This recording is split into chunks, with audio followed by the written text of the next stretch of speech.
Silence, huh? Have you nothing to say about my proposal? Let me get this straight. You want to graft your story onto this unfinished thread of fate, and in doing so, not only rewrite that fate, but allow the story to live on. Quite the brilliant idea. Still, the story's survival depends entirely on whether the author keeps writing. Exactly. And the moment foretold by the prophecy is still centuries away. I see. I thought my own ignorance might be the problem. That I'd asked more of the noble science of alchemy than it could ever deliver. Or that I had failed to discern the heavenly signs and grasp the secret truth underlying the prophecy. Little did I imagine that time itself would prove to be the greatest hurdle of all. Well, my friend, this has been a most intriguing experiment. And from an academic perspective, at least, I don't think it was a bad proposal. Someday, the prophecy will come to pass. So remember, my friend, much like the stars themselves, there will always be something that transcends the test of time. Thank you, everyone. You've helped me so much already.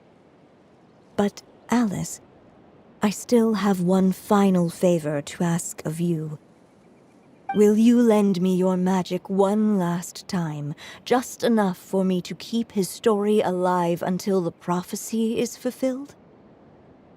You mean you want me to extend your lifespan? No, not in that sense.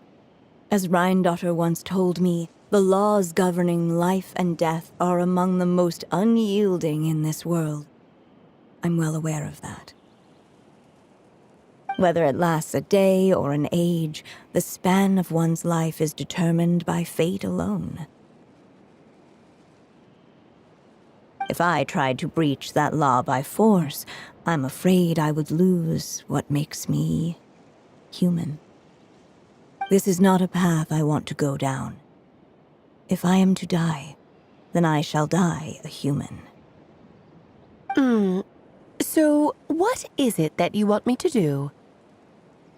I would like you to send this pen of mine into the future. I see. Then perhaps there really is a way I can help. I could create a kind of story magic to take over the writing once you're gone. Oh, but for it to work, you would need to provide enough of your own words for it to learn from. How much? Oh, an immense amount. So much, in fact, that you would have to spend the rest of your life writing. And even then, I'm sorry to say, it would not last forever. No matter how much you write, there is a limit to the number of words you can leave behind. But the world itself will never stop changing. Someday, perhaps, even your entire corpus will not be enough for the magic to continue describing this world. And when that happens, the story will end. Still, it's worth a try.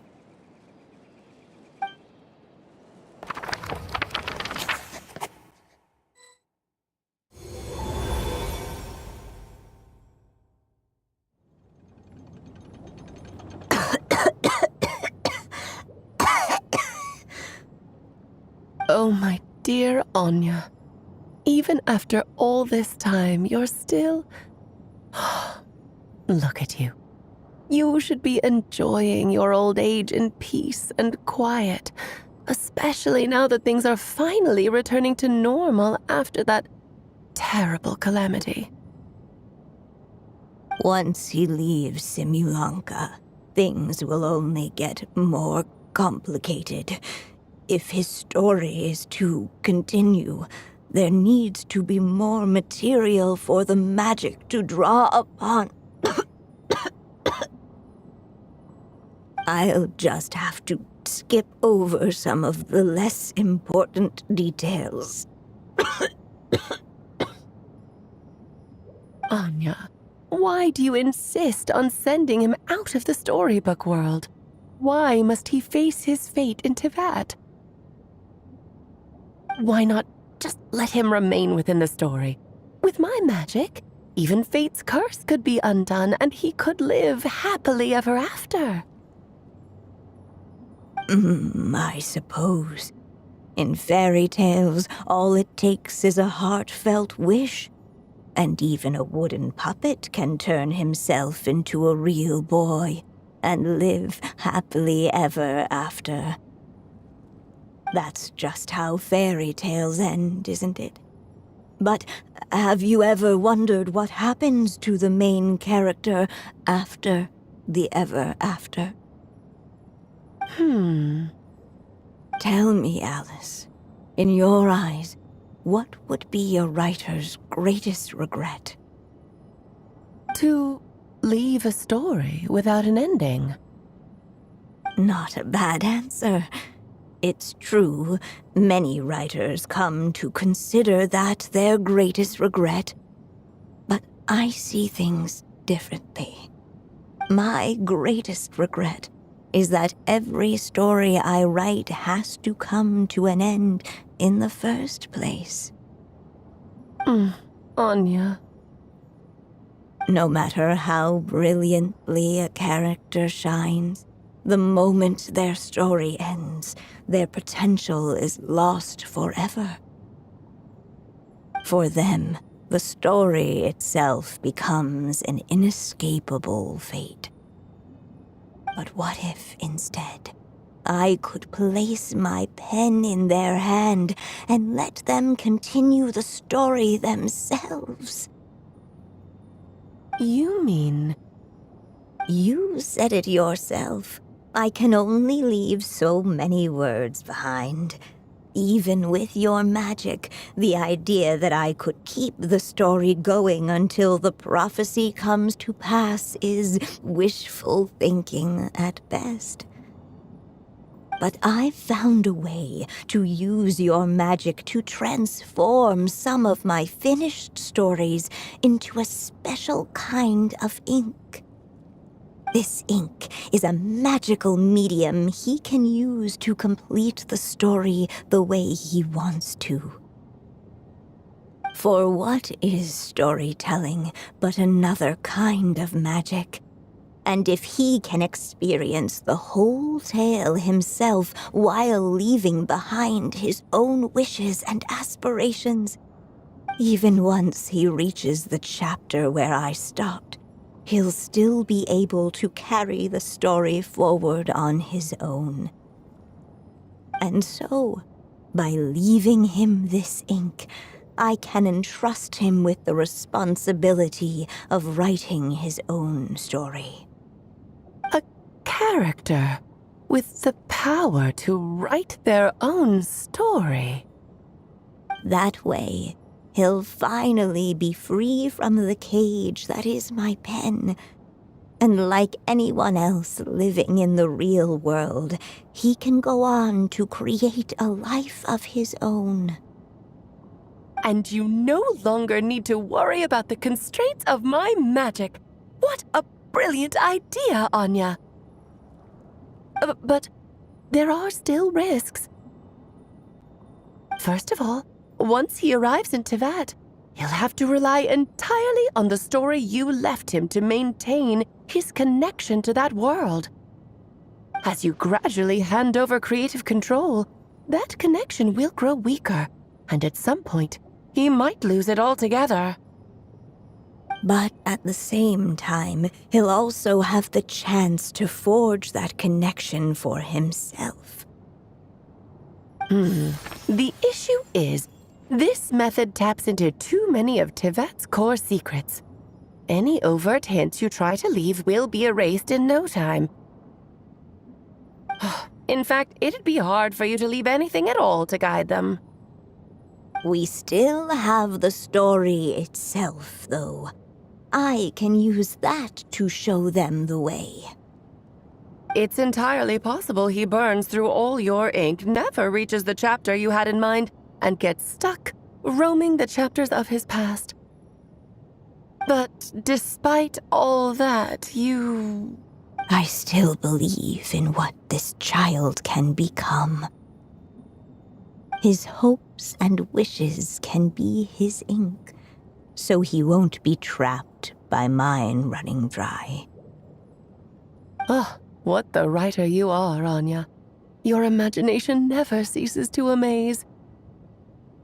And you do know how much I love a happy ending. You shall have my help, my dear. Thank you, my friend. Well then, my child, do you understand what you must do? Yes, I think I do. It's my turn to keep this story alive. Then what's holding you back? What will become of you after I take up this pen? I will fade away. There will no longer be a reason for me to go on existing. My child, or your mother, I should say, passed away long ago. The voice you're hearing is nothing but a magical echo that has now fulfilled its purpose. You needn't feel so reluctant to let me go.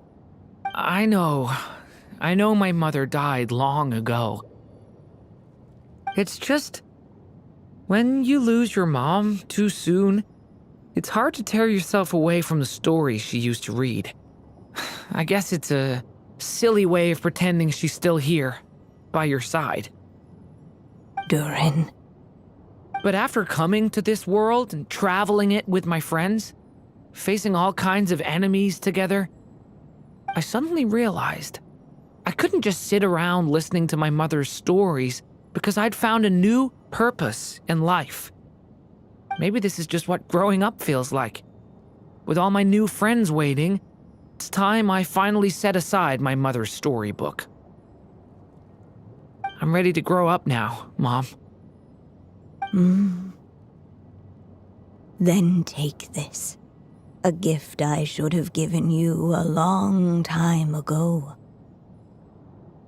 You've witnessed this story from the very beginning, made your wishes, offered your blessings, and even wrote your choices into its pages. From here on out, this pen is yours. Now I ask of you, the other pillar of this story, as both its reader and its witness. Will you turn the page so the next chapter can begin?